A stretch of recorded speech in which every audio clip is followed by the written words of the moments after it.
Salut Joe, comment ça va? Salut, ça va bien? Alors là, on est pendant Roland-Garros, on est fin de première semaine aux dates initiales. Il n'y a pas quand même une petite forme de frustration là, de ne pas disputer le tournoi?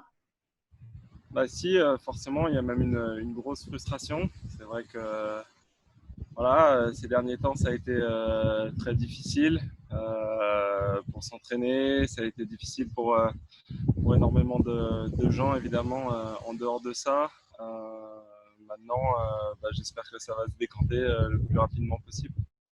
Écoute, là, pendant 15 jours, donc là encore pendant une semaine, tous les jours sur les réseaux de la Fédération française du tennis, à défaut d'avoir du live, eh bien, on retransmet des matchs historiques, des matchs qui ont marqué les esprits. On en a retenu un, on aurait pu en retenir plusieurs d'ailleurs pour toi, je suis désolée, mais on en a retenu un déjà, c'est bien. C'était face à Stan Wawrinka, c'était en 2012, tu avais gagné en 5-7 et ça t'avait permis de te qualifier pour ton premier quart à Roland. Justement, quel souvenir tu as de cette rencontre?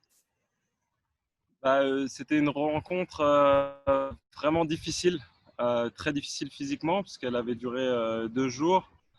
On avait dû revenir le lendemain après un match déjà vraiment difficile. Et, euh, et voilà, c'était la première fois pour l'un comme pour l'autre qu'on avait l'occasion éventuellement de se qualifier pour des demi-finales à Roland-Garros, des quarts de finale pardon, à Roland-Garros, il me semble. Et ça a été un match vraiment âpre, difficile et où j'avais vraiment joué du super tennis. Donc c'est plutôt un bon souvenir. Mentalement, est-ce que tu te souviens comment ça s'était passé? Parce que tu avais gagné les deux premiers sets. Il était revenu à 2-7 partout. À 4-2, ça a été interrompu par la nuit. Comment ça se passe la soirée? Justement, tu étais sur une belle dynamique. Certes, tu as, un break d'avance. Pour se qualifier pour le premier quart à Roland-Garros, comment se passe la soirée là, dans la tête? Comment ça se passe dans la tête d'un joueur de haut niveau? C'était vraiment dur. Il faut savoir que pour moi, Roland Garros, ça restait le tournoi majeur de l'année, le tournoi où j'avais envie de briller. J'ai pas eu d'excellents résultats sur terre battue tout au long de ma carrière. Mais à Roland Garros, c'était le seul endroit où à chaque fois que je jouais, je me sublimais entre guillemets et j'arrivais à sortir vraiment mon meilleur tennis. Et donc quand on est parti à 4-2, j'étais un peu déçu parce que c'est vrai que le match était très très dur et que je me disais que ça allait être de plus en plus dur de breaker. Donc j'avais un petit avantage parce que j'avais pris le break. Et en même temps, on voyait plus grand chose, donc c'était vraiment compliqué de continuer. Et c'est vrai que la nuit a été très difficile parce que comme le match était dur, ça a été dur de dormir. En plus, avec l'adrénaline, le fait que le match ne soit pas encore terminé, j'étais presque encore dedans. Et il a fallu revenir le lendemain avec les jambes de bois, comme on dit.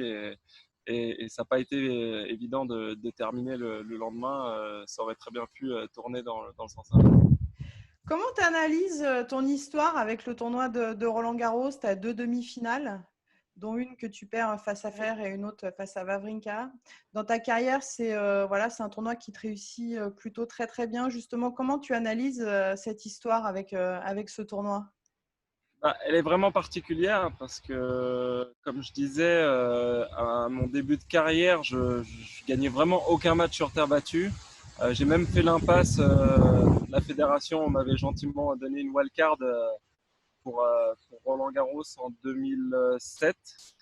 Et j'avais refusé la wildcard en me disant de toute façon je ne gagne pas de match sur terre battue, donc autant aller me préparer sur gazon pour essayer de bien jouer. Et j'avais très bien joué justement sur gazon. C'était à ce moment-là que j'avais fait un peu le big step, c'est-à-dire rentrer dans le top 100. Et puis c'est vrai que toutes les années qui ont suivi, entre guillemets, j'ai joué un tennis incroyable à Roland Garros. Alors pour moi, c'était pas attendu du tout. Mais c'est vrai qu'au fur et à mesure des années, les ambitions grandissaient quand même pour ce tournoi. Et c'est vrai que plusieurs fois, j'ai cru que j'allais pouvoir aller du moins disputer un ultime match. Quand tu dis effectivement que c'était pas attendu par rapport peut-être à ton profil, profil de jeu et quand même ces énormes résultats, quel message tu pourrais même donner à un jeune qui est un petit peu dans cette ouais, philosophie, je ne sais pas si on peut l'appeler comme ça, mais qui pense qu'il ne peut pas bien jouer sur terre battue et au final, tu fais une carrière exceptionnelle à Roland-Garros. C'est quoi? C'est psychologiquement, tu te mets une petite barrière et puis finalement, tu arrives à en casser une, deux et puis après, finalement, te sublimer sur cette surface. Ouais, tout à fait. Bon, en fait, c'est assez paradoxal, en fait, parce que j'ai grandi sur terre battue. J'ai eu la chance d'être dans un club de tennis où il y avait des terres battues intérieures. Alors, c'est vrai que la terre battue intérieure et la terre battue extérieure, c'est pas du tout le même tennis finalement. Mais il y a quelque chose en commun, évidemment, c'est les glissades. Et je pense que j'ai eu la chance d'apprendre à glisser. Alors j'avais un jeu très porté quand même enfin j'ai un jeu très porté sur l'attaque. Donc, donc c'est vrai que souvent ça prend un peu plus de maturité pour bien jouer sur terre battue. Et je pense qu'il ne faut pas se décourager, puisque quand on est un attaquant, je crois que bah, la terre battue peut très bien voilà, bien nous aller, quoi. Donc c'est vrai que je pense qu'avoir joué sur terre battue étant petit, ça a été quand même quelque chose d'important. Et qu'est-ce que tu penses qui t'a manqué? Peut-être à chaque fois, tu es tombé sur plus fort en demi-finale. Est-ce que c'était face à plus fort ou peut-être une forme manque de fraîcheur? Qu'est-ce qui… Alors, bah, y a eu plusieurs choses. Il y a eu plusieurs choses. C'est vrai que les deux matchs sont vraiment différents. Le match contre David, je pense que c'était une totale déconvenue pour moi, parce que je ne m'attendais pas à livrer un match comme celui-là. Honnêtement, je suis peut-être rentré avec un peu trop de confiance, entre guillemets, parce que je me sentais vraiment hyper bien. Je venais de battre Roger en 3-7 en quart.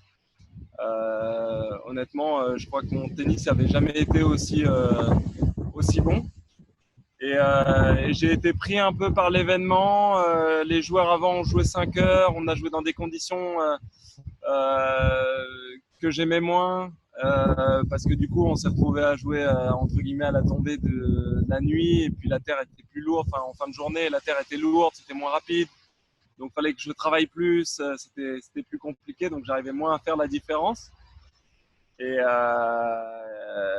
puis voilà, et je suis passé complètement à côté de ma demi-finale, donc ça a été hyper dur.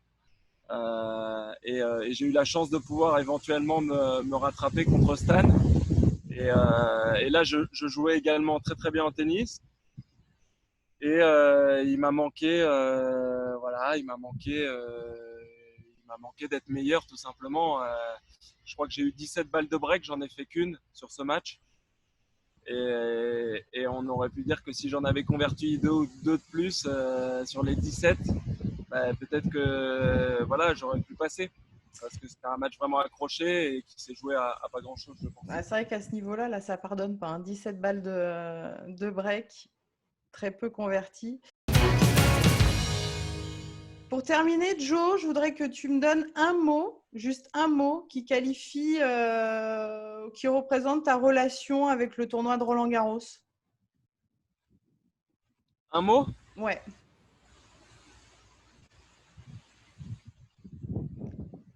euh,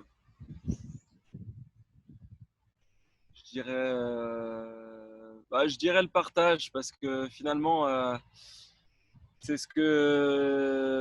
c'est le tournoi dans lequel à chaque fois que j'ai joué, j'ai été soutenu, mais du premier au dernier point.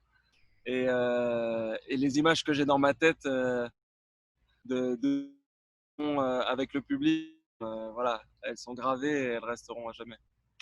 Bah écoute, merci beaucoup Joe, puis surtout j'espère que tu vas pouvoir rebriller au mois de septembre sur les cours de Roland Garros et qu'il y aura une belle édition cette année. Merci, Émilie. Merci à toi.